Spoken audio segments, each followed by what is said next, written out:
Welcome to Ride On, episode 19. I'm James Gross, and I'm joined by my co-host, Julia Thane. What's happening, Julia? Where are you in the world? Everyone wants to know. You weren't on episode 18. The tragedy is real. What's going on? I did not appreciate the gallivanting comment. I was not gallivanting. I was like doing my thing in Europe. I was checking out the Balkans, which for those of you who don't know, includes all the countries of former Yugoslavia. So I was in Serbia for a hot minute. I went to Montenegro, checked that out, and then I was in Croatia. So, I mean, it was really hard to be me last week. Let me just say, it was very, very hard. I was doing all sorts of micromobility research from a boat that I was on in Montenegro. But yeah, no, all good. That's back how in Los Angeles. Yeah, exactly.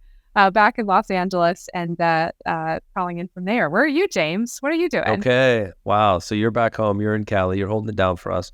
Julia and I were like two ships in the night, I guess. So as Julia lands back in California, I took off for Eurobike here in Frankfurt, Germany.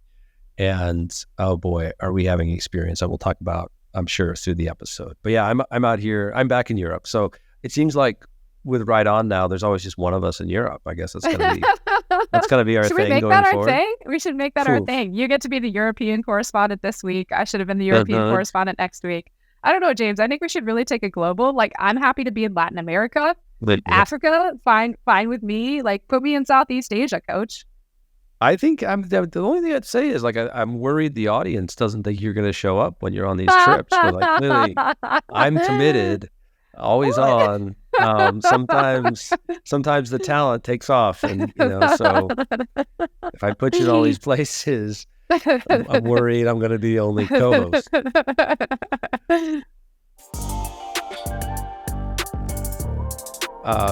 All right, so let's dive in here. We have a lot of announcements, and then of course our show, including our guest on later this week, later today, which I think you really like.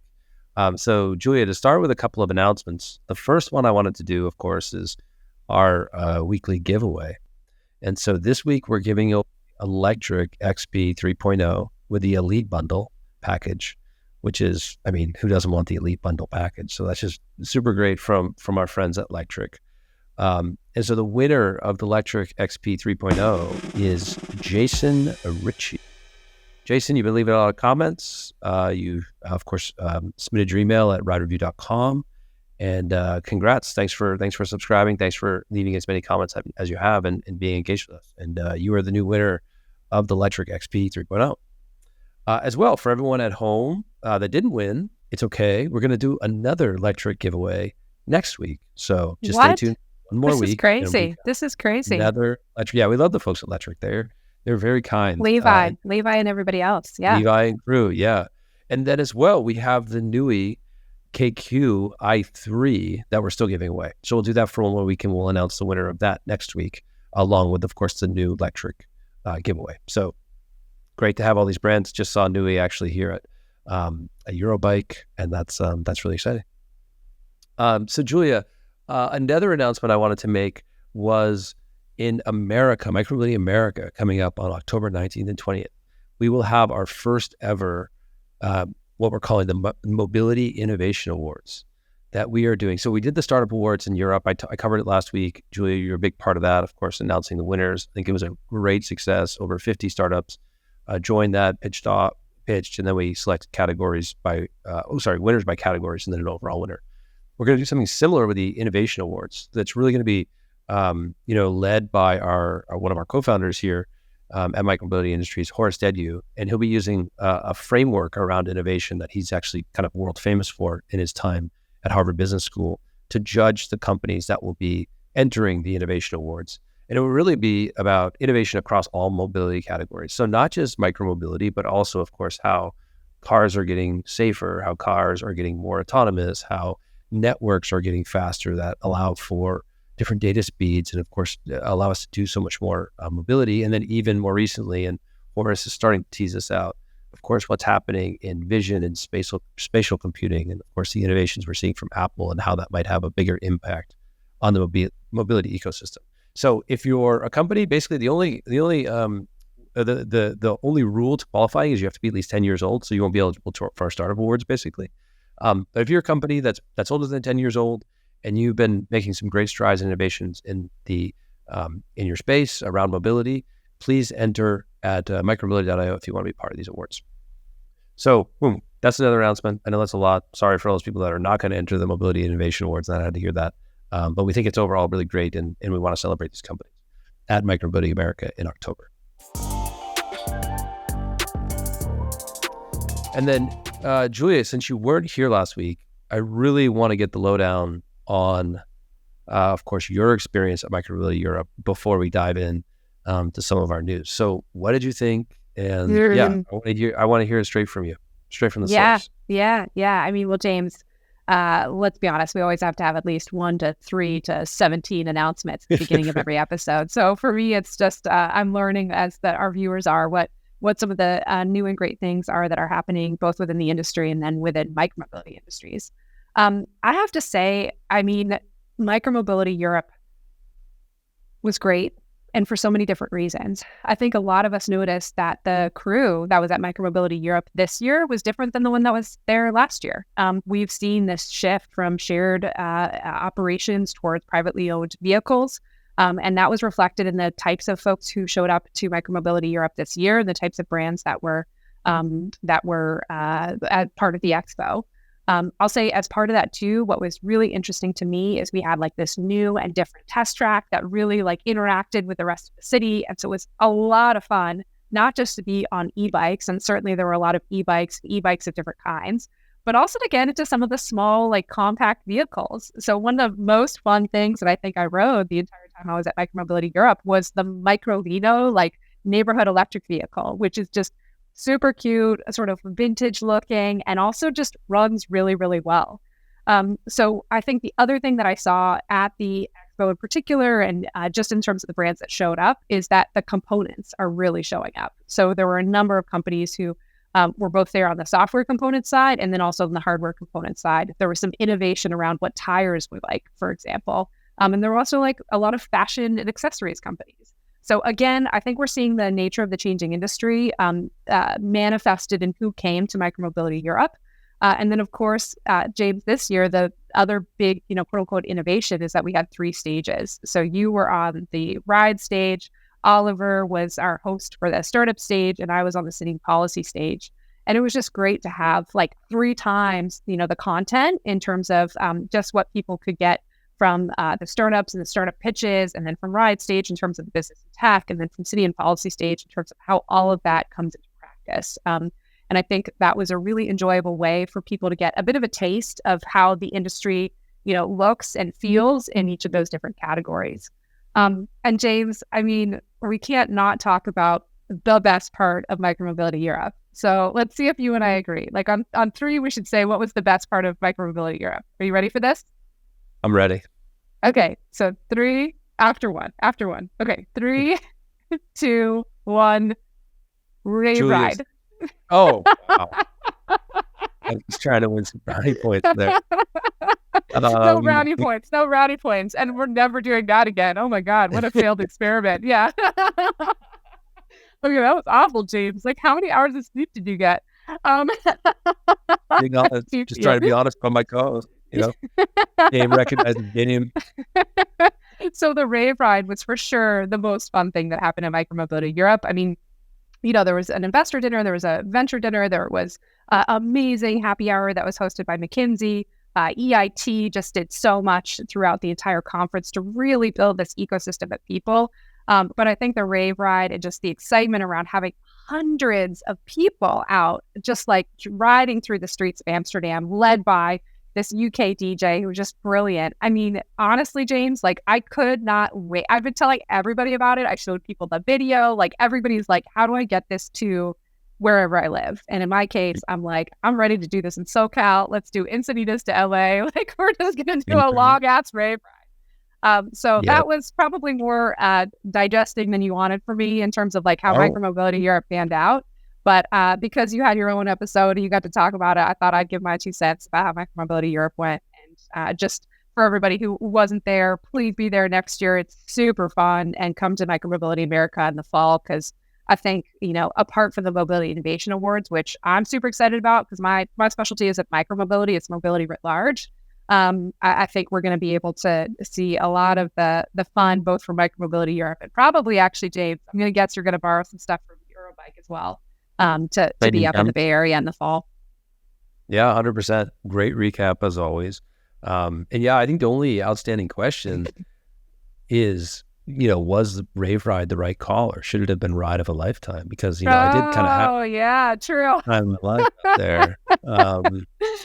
But there was also some ravers that were like really holding it down. Like it really kind of felt like a rave. So, they kind of took the message pretty literally, which was a funny, juxtaposition from the, kind of the B2B trade show that we're running. And then you got ravers coming in. Perfect. And I think everyone kind of played into that. And then the final thing I'll say, and I think this, we'll show this. But I believe really the best online reviewer of lightweight vehicles, with probably a specialty in e-bikes, is Micah Toll at Electric. I just saw Micah here, and of course at Eurobike as well. He came to our event again, just hands down, I think the best reviewer, and does so much to promote, of course, like safe e-bike riding and running an academy, but also just like giving you the latest on everything as it relates to lightweight electric vehicles. He's got a post up in a video and a post on electric.com recapping the event. And, I'll just summarize here what he said at the end. He said, it was a once in a lifetime experience that I'm so glad I had just to be a part of. What an incredible way to end the event. And that's, of course, talking about the ride. So hearing that from Micah, who, of course, does a really good job with it, choice of words. I thought that was really quite an honor. So thanks for coming, Micah, and to all the other, of course, reviewers that came and everyone that participated. So yeah, that's Micromobility Europe.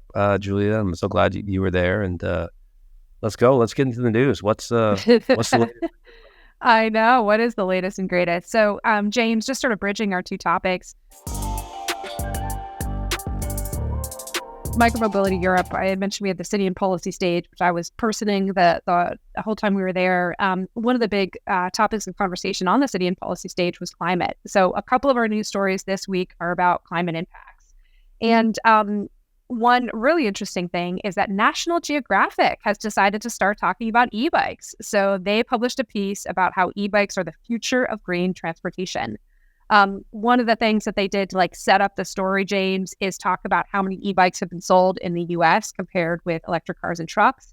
Just to remind everybody, in 2021, e-bikes outsold electric cars and trucks by more than 200,000 vehicles. In fact, it was 880,000 e-bikes in the US compared to 608,000 electric cars and trucks. And I think people need to continue to remember that fact and figure. And just also as another fact and figure, that's up from 450,000 e-bike sales in 2020. So we're really seeing this continue to climb in terms of the number of e-bikes in the US. But what National Geographic really hit home about in this article is around replacing trips by car with trips by individual e-bikes. So if you do that, you basically reduce emissions by the same amount as one passenger flying economy from Philadelphia to Chicago. I don't know why it has to be a flying economy. Maybe they're also flying first class. Maybe they're flying business class. Maybe they're the flight attendant. But anybody who is on a plane from Philadelphia to Chicago is emitting the same amount as would be reduced if you took an individual e-bike instead. So super interesting, I think, that National Geographic is getting into this. James, what do you think about how that shows how, e-bikes are maybe getting more into, I don't know, is National Geographic pop culture? But getting into more of the everyday sort of consumer in the US? Yeah, I think it's great. I mean, I don't know where I would call. I mean, one, I'm just glad that Nat Geo is still around, to be honest, because my subscription ran out a long time ago. So yeah, I think it's great. Clearly, the angle on climate means a lot to you. Means a lot to, I think, what National Geographic stands for. Yeah, I think it's really good. It's just another, I think it's like a weekly, I'll get people sending me articles from the Wall Street Journal and New York Times, right? With another angle on, hey, this lightweight electric vehicle thing is really cool for keeping people over 60 healthy, for, CO2 emissions. So yeah, I think it's another arrow in our quiver of just showing another type of publication that's picking it up and the angle that they're taking on it. And again, whether it's for health reasons, whether it's for climate reasons, whether it's for affordability reasons, I think the consensus is like, man, these are incredible vehicles that are incredible, that have incredible, external benefits for the person taking it, society at large, the world, the planet at large. So yeah, I think it's great, and glad you're I'm sure with your work in your day job, Julia, like of course pushing this forward to policymakers. Have to. Yeah. But James, I got to push back on you on something. Literally no one probably goes up to you and says lightweight electric vehicle. Everybody, I'm sure, says like e-bike or whatever. Like, I think there is a bit of this, like, we still live in a bit of the like jargon land of lightweight electric vehicle versus what's happening in pop culture is all about e-bikes. People are just talking about e-bikes. That's a great point. Let's maybe I'll bring up what I'm doing here in Frankfurt, right? So I'm here at Eurobike, and clearly what the event is about is in the name of what the event is called. So it's about bikes, right? And yeah, I think we as Micromobility Industries are seeing that like the customer doesn't care, and I think the vehicle du jour right now is the e-bike, and we see that, but then you really see it at an event like this. So to put some background into play, like Eurobike is the largest trade show around bicycles. Been around a very long time. It's moved around Europe as it's grown. Now it's in Frankfurt, which is it's in one of the largest convention halls as far as I know. That's in Europe here in Frankfurt. Frankfurt's kind of known as this industrial city. It's got a real industrial feel to it, and the venue is beautiful. It's really well set, and just what is a massive venue. And Julia, I mean, like the scale is unbelievable. Like the amount of companies that are here is simply mind blowing. It's the only word, and I know you've been to events like CES and others. Like it is at that scale, but of course it's where CES is very broad. You have all the car companies doing announcements to, of course, like software companies to advertising companies. A lot of advertisers go to CES.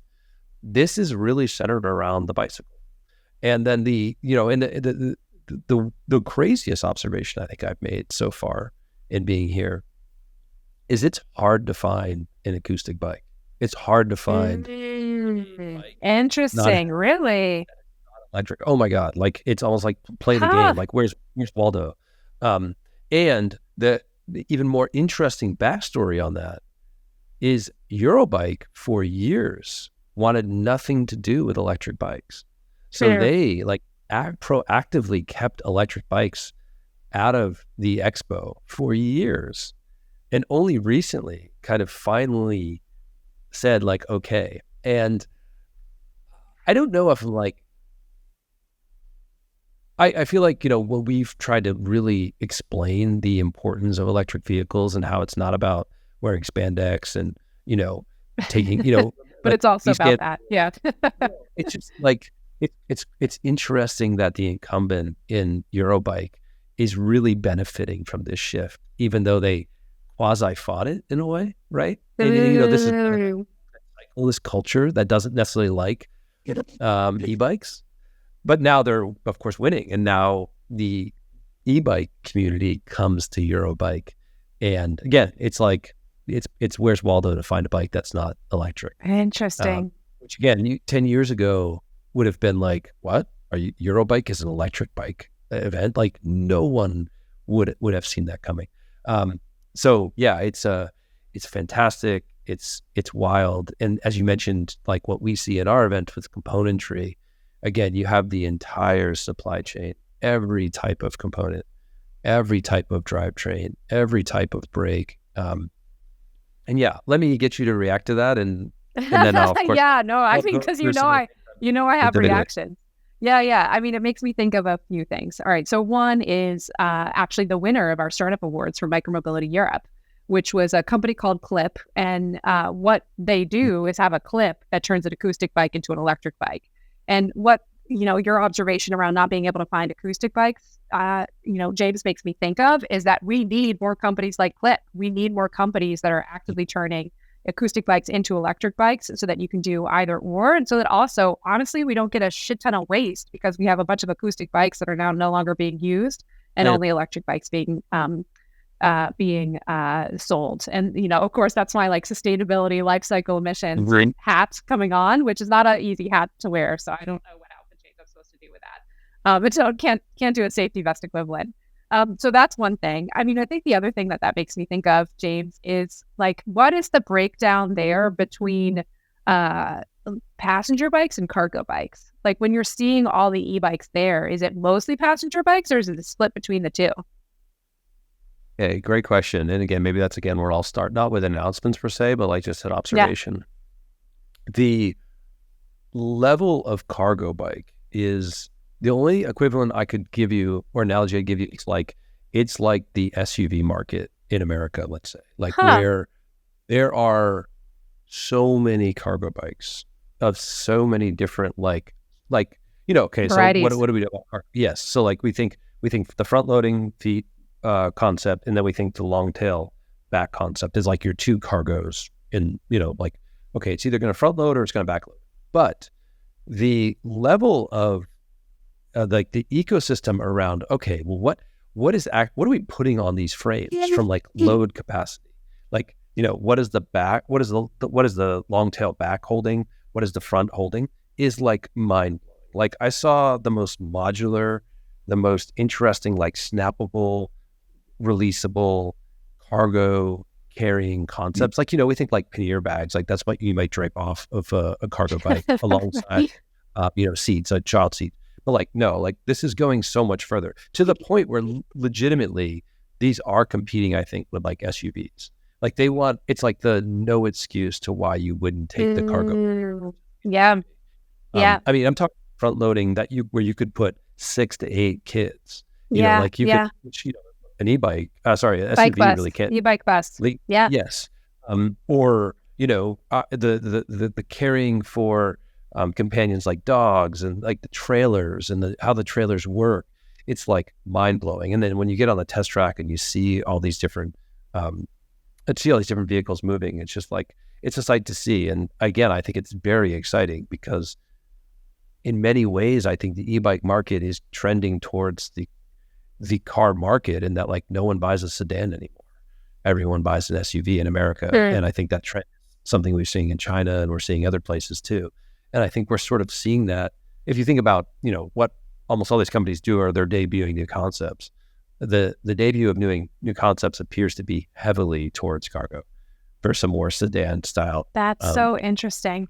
That's fascinating. And, so it makes me think of two things. One is this observation that there needs to be more companies that are turning acoustic bikes into electric bikes. And the second observation is there could be a whole slew of companies that pop up that just do add-ons, that just do, looking at what, how you continue to add on, carrying capacity to a cargo bike rather than each of the e-cargo bikes, companies trying to do it themselves. Similar to like, I have a Rad Runner 3 Plus, and I know Rad Runner has its own like add-ons and different parts of the cargo bike that it offers. I think again, there's probably space for innovation on how you attach things to bikes and how you make them have even more carrying capacity. Yeah, and I guess if I were to push back on you, what I would say is, and I'm really glad that clip won, but like,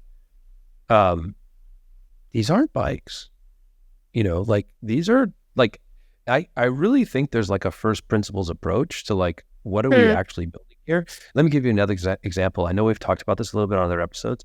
I was able to ride one of the chainless companies' e-bikes. So not Schaeffler, who we've covered a little bit, in Moki, who I did actually see and speak to, but another chainless company. I'm just forgetting their name, out of France, startup. I rode the chainless vehicle, and we'll share the video, but it felt like the transition from acoustic to electric. It felt like software was actually, it almost felt autonomous.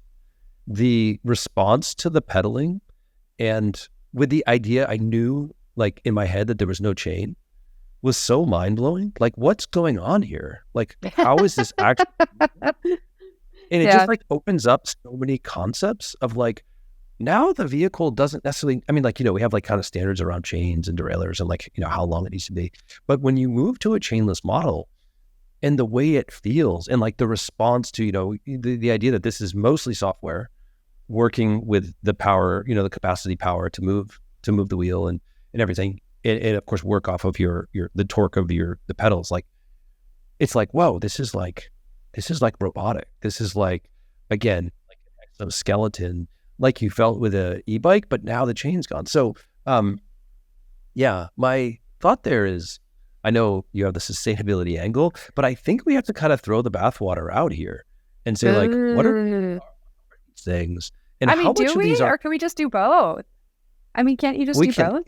Yeah, Sure, yeah. if you want to, it's not a super compromise on it, so like, we're not like a yes and here. I don't think we have to.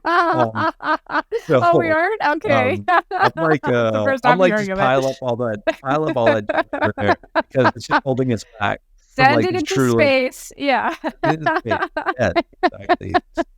Spice space. No. So yeah, so it's like well, again, I wish you could have been here, Julia, because it's like you would love this stuff. This stuff is... I know. We've covered it because there's just not a lot of chainless vehicles really out there, and so to really ride one and be like, okay, like, it's still not there. There's some weird quirks about it, but like, it's a pretty big... Yeah. So yeah, a couple other things just to cover real quick. So I mentioned chainless. The other, like, there are some, and this has been a trend now for a couple of years, but the like ABS, so the anti-lock brakes, that of course we know really well from cars and like basically standard now in all new vehicles. Like, some of the innovation coming there from like a company like Blue Brake was really cool to see. So Blue Brake is making sort of a more frame integrated ABS design, and so just talk technical about it really quickly here. Like, it allows the hydraulic actuator and the electronics to actually be hidden inside the frame tubes, which like just more elegant and more like not in your face. It's like, again, doesn't look like a bike necessarily, like what you'd expect from a bike in braking.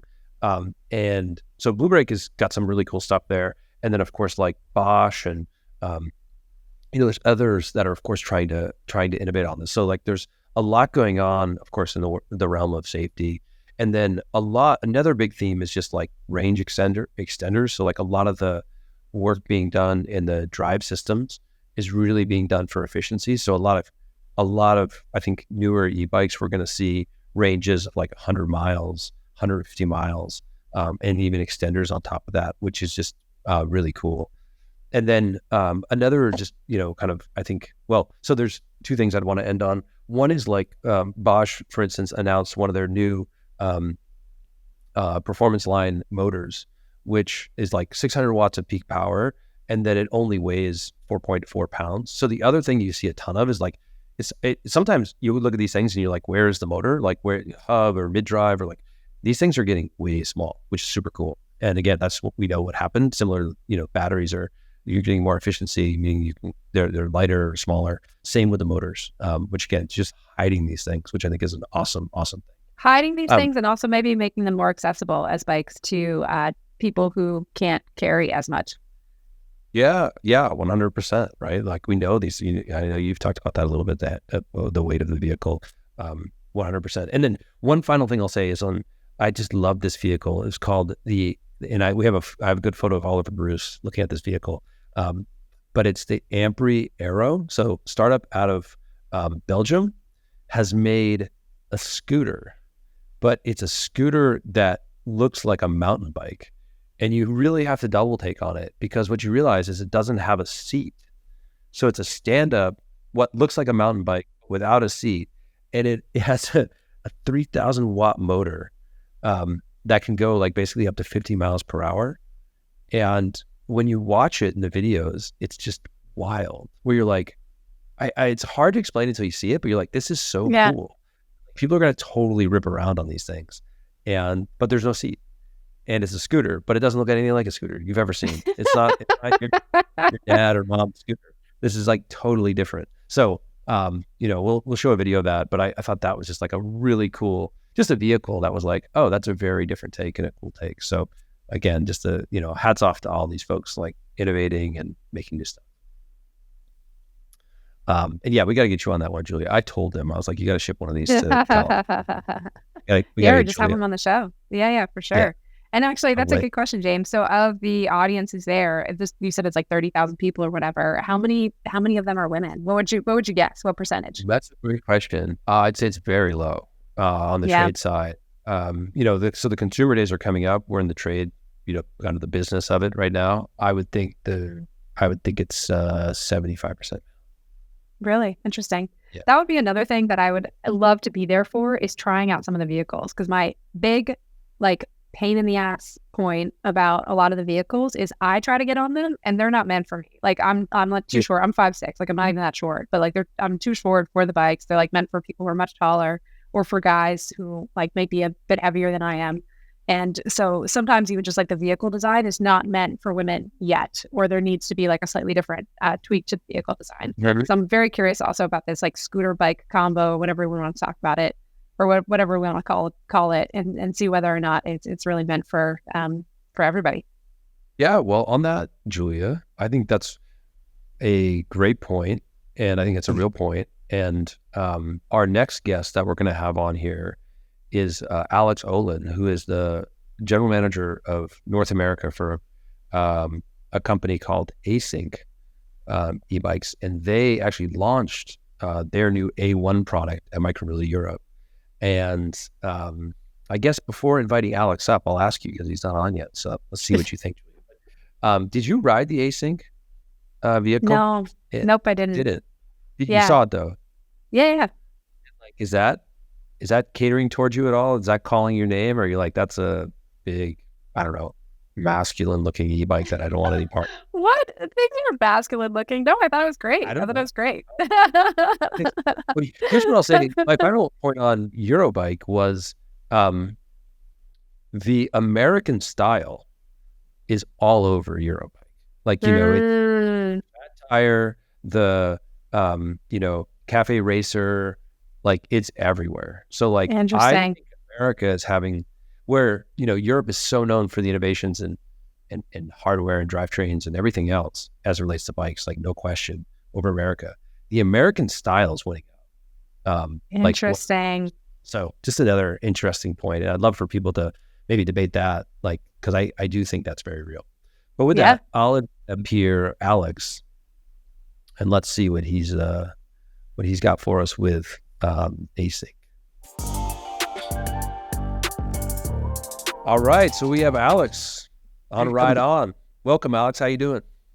I'm doing great, guys. Thanks so much for having me. Really excited to be on here, talk about Async, and talk with you guys. Cool. Yeah. So, I mean, Async, we love the vehicle. We love the look of it, the feel of it. Had a chance to ride it, of course, at Micromobility Europe.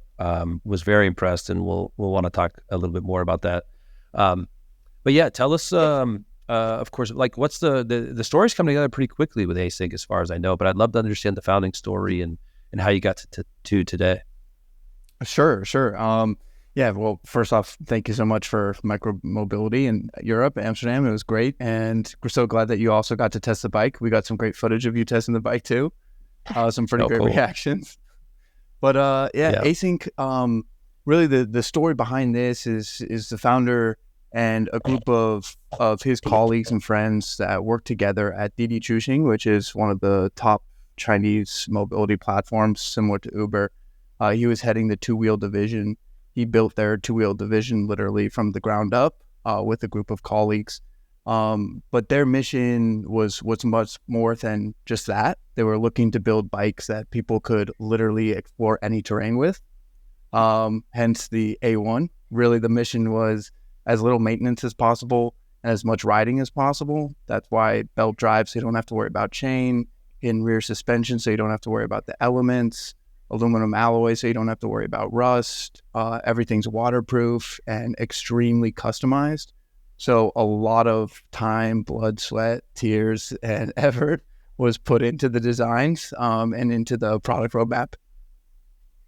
Cool. So yeah, the A1 is out, which, again, seems like an amazing vehicle. You kind of have the ability to go into all different classes of modes, from class 1 to 2 to 3, up to 28 miles per hour. And then you also have your off-road mode, which I know is creating a lot of thrill with the reviewers and how they feel about it. And I got a chance to try that out. But yeah, who's buying the A1? Who do you want to buy the A1? I'm curious if you think Julia's in that target market. We've been talking a lot about What? you, James vehicles are meant to be saying more for me versus more for just because I Julia didn't try the A1 on at this show. Micromobility Europe doesn't mean I don't think it's great. I mean, Yeah, Julia, don't worry, you've been Julia. We'll maybe get you on an vehicles on A1. catering. Please, that'd be perfect, Alex. Thanks. Julia, we'll get you on an A1. I can tell you probably ride even faster than James, so no problem. We'll get you on we A1. both know that's true. Yeah. Interesting. Yes. Yeah, tell us Um, more though, Alex. What who do you want to buy this, and of course, where will they buy it as well? Yeah, for sure. So a little bit about our background first is for buying and purchasing, we wrapped up an Indiegogo campaign in April. So it was originally, we were offering some early bird specials. We had already gone into production at that point, so it wasn't crowdfunding for production. It was really just to more understand our marketing and operational needs, as well as a lot of the feedback. A lot of the feedback we have gotten, you probably noticed too, is, oh, is that actually comfortable to sit on? You probably had the same. And guarantee it is pretty comfortable. But Well, let's talk about that real quick, Alex. So, yeah, that was like my one thing in looking at it. Again, the way you've that seat is way comfortable, and of course the suspension allows it, but it doesn't look comfortable. It's like one of the only things about the vehicle when you look at it, which is a stunning looking vehicle. You say, "Oh, how am I going to sit on that?" I even noticed, Micah Toll from Electric. We were talking about Micah earlier today. In his review of it, he was like, "The seat doesn't look comfortable, but it's like really comfortable," and he's like, kind of balanced on it. You've got a funny challenge there, where like clearly it's a very comfortable seat, but it doesn't look comfortable. So how do you explain that to the to the user? I know it's one of those things where it almost just feels like it's just a social construct. Because if you showed someone who'd never seen a bike before, a traditional bike seat, and our bike seat, I think they'd probably choose our bike seat or the A1 seat and say, that looks more like a seat or a bench or something that I'm used to, familiar sitting on. But really just more about education. We got to educate the fans and the people who are looking to buy our products about, hey, this is comfortable. It's a 1.8 inch thick saddle. I promise you, it's not going to feel like you're sitting on a hard piece of aluminum alloy, even though I can understand why some people may think that. But I think the more riders we have, the more test rides that we do, the more reviews that come out on YouTube. And, thanks to you guys as well for telling people that it is actually comfortable. More and more education, the more help. Cool. And I'll send it to Julia after this question for me, Alex. But we're seeing an increasing trend, especially here in America. But I think we're also seeing it in Europe. I'm at Eurobike right now. I'm seeing it a little bit here too, even though it's legally a little bit more blurred.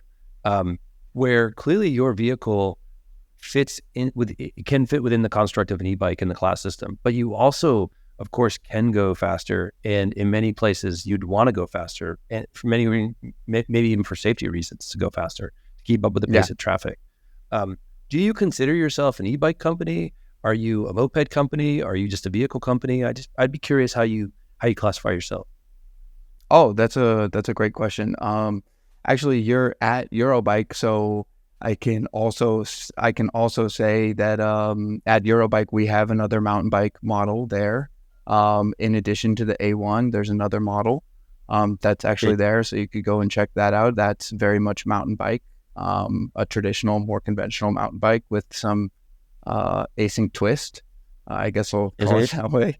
But I guess to answer your question, we still consider ourselves an e-bike company that maybe is sitting on the fence a little bit with motorbikes and with mopeds, but we still consider ourselves an e-bike company and have a lot of different products down the line as well. So we can look into different expansions.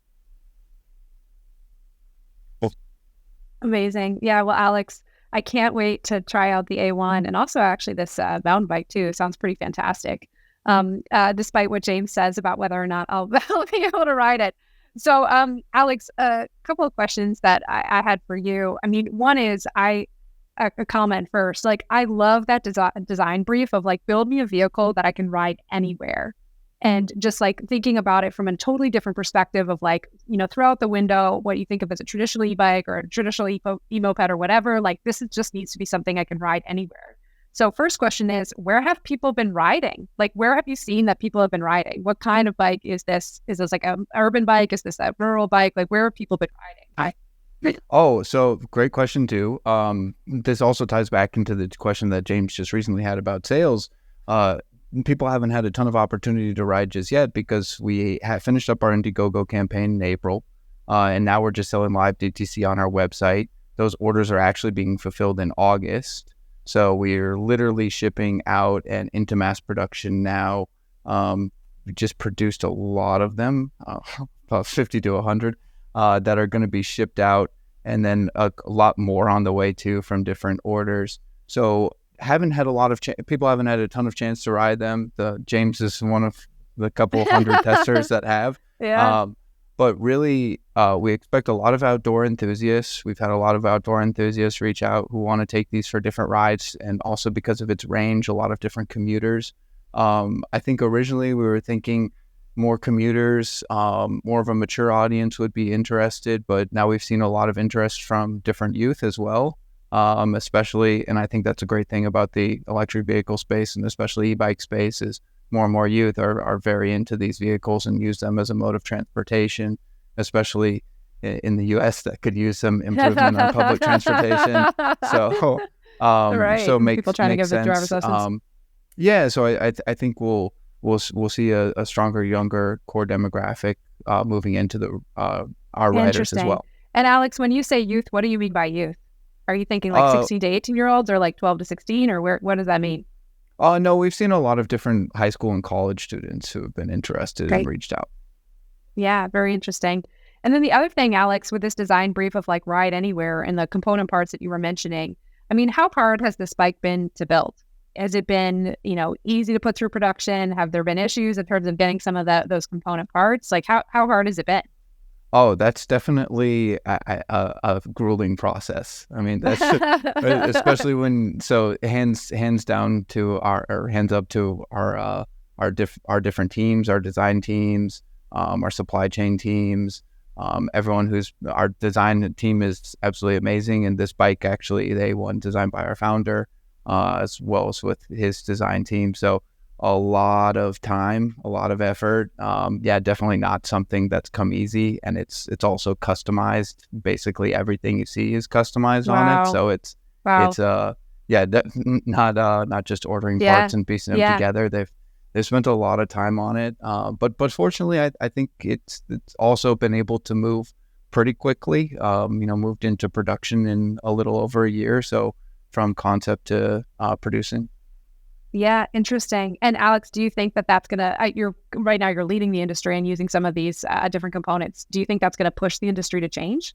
Like, do you expect there to be some followers in terms of how you're thinking about the bike and the customization and contextualization?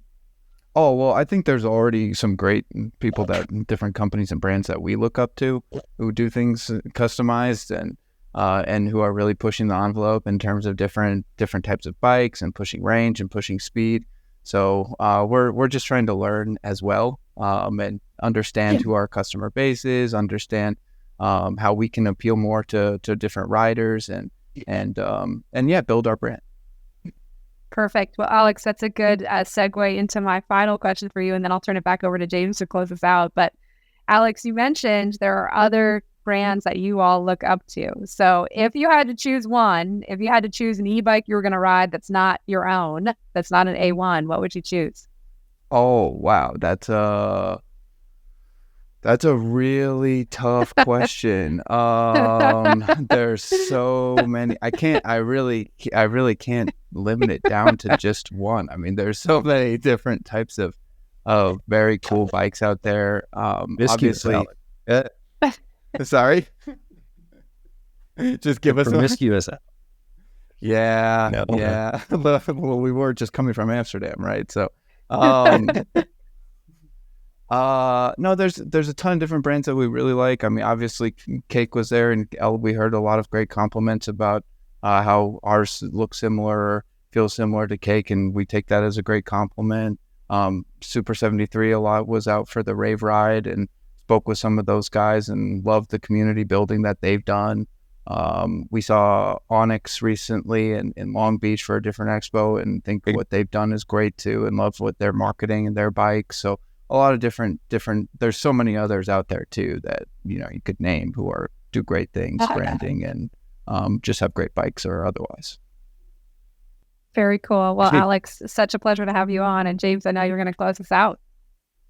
Yeah, well, 2 points there, Alex. One is I do that Super 73 gang that was on the ride. I think that's something to aspire to, and I think you do have that vibe about your vehicle that it would be awesome to see, a gang of A1 riders like that out on the road, because I think that's, it's a statement, and then the people behind those vehicles it's so cool. So I think you have that opportunity. Thank you for giving away one of the A1 Founders editions to our community as well. I wanted to shout that out. That was really cool. And I think we're really excited about that. For the people that didn't win the giveaway, just, can we tell them where can they get the vehicle? And it sounds like they might be able to get it by August, or where do they go? How much will it cost? When will they get it to their door? Yeah, so we're live on our website right now, D2C. We're still establishing our dealer and distribution framework and that network. So right now, just D2C on our website. We do have some different promotions for some early birds that are buying right now before expected delivery in August. So you can buy right now for about $2,800. I think it's a special right now that we have online. It's going to go back up to $2,900 and that $3,000 price point in the next couple of weeks. Great. Okay. Well, Alex, thanks again for joining us. Congrats on of course the launch and getting those vehicles into customers' hands, and looking forward to riding the A1 and other vehicles from you soon. Julia. Woo. Okay. A1 Founders Edition. Gave that away. That's a cool looking bike. We're going to get you on one because you haven't got one on yet, and I hope you love it. I thought it was really cool. And then, there's a lot of news. There's a lot of news we didn't get to, which I guess, we got to cover at some point in the future. It'll be there. Yeah, I mean, just a reminder about the electric giveaway, and then also about the NUI giveaway. And then, of course, your big announcement at the beginning about the Mobility Innovation Awards. And make sure, if you're a company that's more than 10 years old, right, James? More than 10 years old. If you're a mature company, kind of like a James style company, then you should enter into the Mobility Innovation Awards, and we'll be able to hopefully celebrate your company in October in the Bay Area. So with that, James, we should probably bring this to a close, right? It's getting late over there in Frankfurt, and you got a lot more vehicles to ride. I'm going to ride on some vehicles.